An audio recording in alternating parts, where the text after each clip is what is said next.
लाज वाटत नाही का तुला? आधीच्या मालकानं घरातून धक्के मारून बाहेर काढलं तुम्हाला.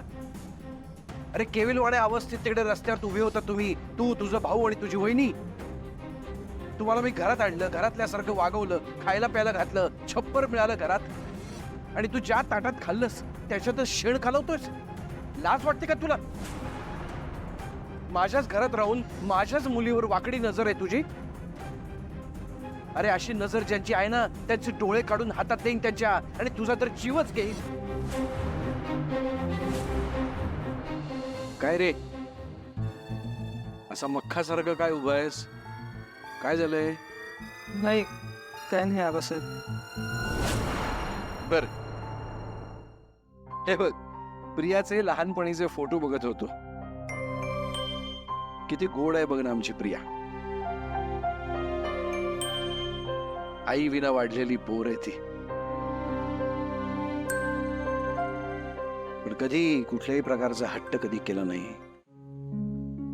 मला अमुकच हवं, तमुकच हवं, जेवणारच नाही, असा कुठल्याही प्रकारचा कधी त्रास दिला नाही तिने मला. उलट या घराची सुद्धा आई झाली ती. माझ्यासारख्या तापट माणसाला तिनं सांभाळलं. माझं जग आहे प्रिया.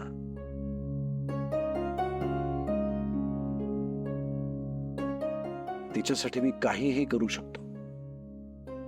जीव आहे माझा तिच्यावर. माझाही खूप जीव आहे त्यांच्यावर.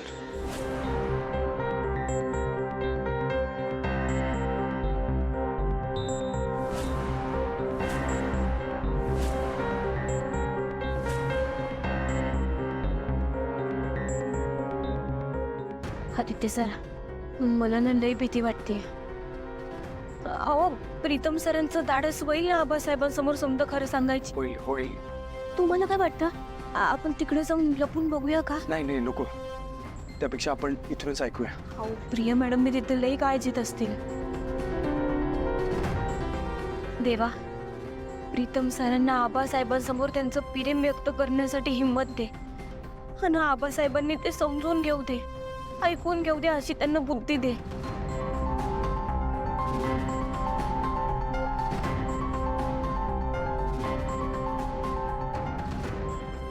तुझाच काय, तुझ्या भावाचा, तुझ्या बहिणीचा, सगळ्यांचाच खूप जीव आहे तिच्यावर, हे मला कळलंय.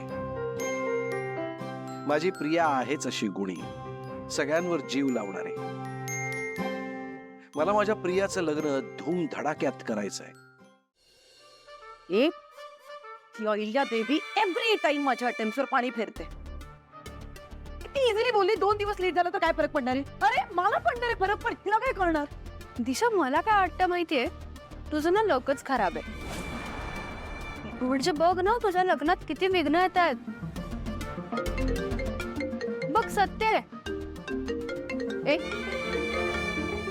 हॅलो, बोल. So a quick update. माझी माणसं मी गावाला पाठवली आहेत. ती आदित्य, प्रीतम आणि पारोवर लक्ष ठेवले. इथे सयाजी रावणे त्याच्या मुलीचं लग्न कोणा दुसऱ्याशीच ठरवलंय. ते साखरपुडा तिचा. हे दोघं बाबू वेडेसारखे त्या साखरपुड्याच्या तयारीला लागले. आणि तुमची सर्वण पारू त्या आदित्यची बायको म्हणून फिरते तिकडे. काय गं? मेन म्हणजे त्या सयाजीला माहितीच नाहीत की ही दोघं अहिल्या देवीची मुलं आहेत. कळल्यावर बॉम्ब फुटणार आहे.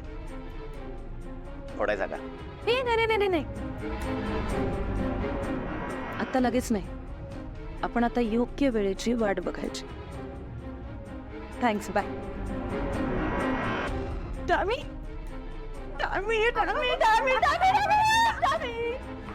मी खूप खुश आहे. आता हा प्रिया नावाचा काटा माझ्या वाटेतून असा गायब होणार आहे. आम्ही आता माझं आणि प्रीतमचं लग्न होण्यापासून कोणीच नाही थांबवू शकत.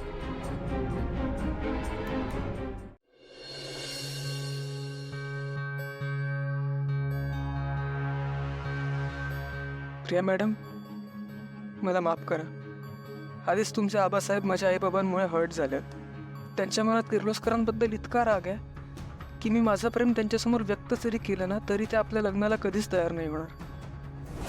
त्यांचं खूप प्रेम आहे तुमच्यावर. तुमच्या लग्नाबद्दल त्यांची काही स्वप्न आहेत, आणि त्यांच्या स्वप्नांना तोडायचा मला अधिकार नाही. ह्यापुढे तेच होईल जे आबासाहेबांना योग्य वाटेल. मला वाटलंच होतं तू माझी साथ देशील.